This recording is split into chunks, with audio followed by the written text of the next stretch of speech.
এখানে বিষয় এসছে যে আমাদের শিক্ষা একজন যেটা খুবই দৃঢ়ভাবে এবং খুব বাস্তব কথা তিনি যেটা বললেন সেটা হচ্ছে যে এখানে নোট বই নির্ভর শিক্ষা এখানে হয়ে যাচ্ছে। কোচিং যে তাদের যে দৌরাত্ম্য সেটা হচ্ছে, সেটা কেন হচ্ছে? সম্ভবত আমরা আমাদের দায়িত্ব পালন এখানে করতে পারছি না। প্রতিষ্ঠানগুলো, শিক্ষা প্রতিষ্ঠানগুলো যদি ঠিকমতো যদি তাদের দায়িত্ব পালন আমরা যদি করতে পারতাম, তাহলে নিশ্চয়ই সেই ছাত্রদেরকেও খেলাধুলার সময় তাদের কোচিং সেন্টারে যাওয়া এবং তাদের অভিভাবকদেরও তাদের বেতনের বা তাদের আয়ের একটা বড় অংশ সেখানে তাদেরকে দিতে হতো না। কাজে অবশ্যই আমাদের এখানে ইংরেজিতে যেটা বলা হয় আমাদের সোল সার্চ করার সময় এসছে যে কোথায় আমরা ভুল করছি, এবং সেই ভুলটা কোথায় করছি সেটা জানার জন্যই আমি আবার ফিরে আসব যে আমাদের এই ধরনের প্রয়াস। আমরা আশা করি যে আমরা দিক নির্দেশনা এগুলো থেকে আমরা জাতি হিসেবে আমরা সেটা পুরো জাতির কাছ থেকে আমরা সেটা ধারণা পাবো এবং সেটাকে যতখানি সম্ভব সেটাকে কারেক্টিভ মেজার্স মানে কি আমাদের ঠিক করতে হবে সেগুলো আমরা সেটা করতে পারব।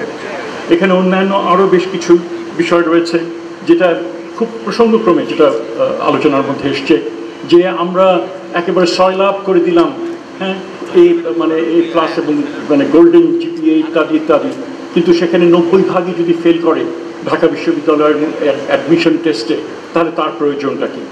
কাজেই এইখানে আমাদের এমন শিক্ষা ব্যবস্থা গড়ে তুলতে হবে, পরীক্ষার ব্যবস্থা এমন করতে হবে যে ছাত্র সে যা অর্জন করেছে যেই মার্ক সেটাই পাবে, রাষ্ট্র তাকে ক্ষয়রাতি কোনো মার্ক দেবে না।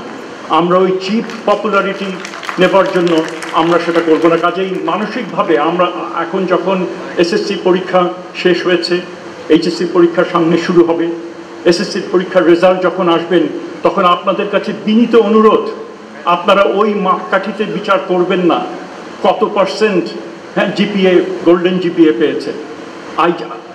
সেটা চরম অন্যায় হবে, সেটা প্রতারণার সামিল হবে। আমাদের ভবিষ্যৎ প্রজন্মকে আমরা নানান তাদের ভবিষ্যৎ নিয়ে আমাদের এই তরুণ প্রজন্মের নানা কিছুকে আমরা বাড়াবাড়ি করেছি, তাদেরকে গিনিপিগ বানিয়েছি। এখন সময় এসছে আমরা যেন দায়িত্ববোধের সাথে তাদের এই পড়াশোনার যে অ্যাক্সেস, তাদের যে অ্যাসেসমেন্ট, এই জিনিসগুলো আমরা যেন করি এবং সেটাকেই ঠিক করার জন্য আমরা আমরা চাই যে তারা যেন যেই অর্জিত নম্বর সেটাই যেন তারা পাক, সেটাকে নিশ্চিত করা আমরা করার সেটা চেষ্টা করছি।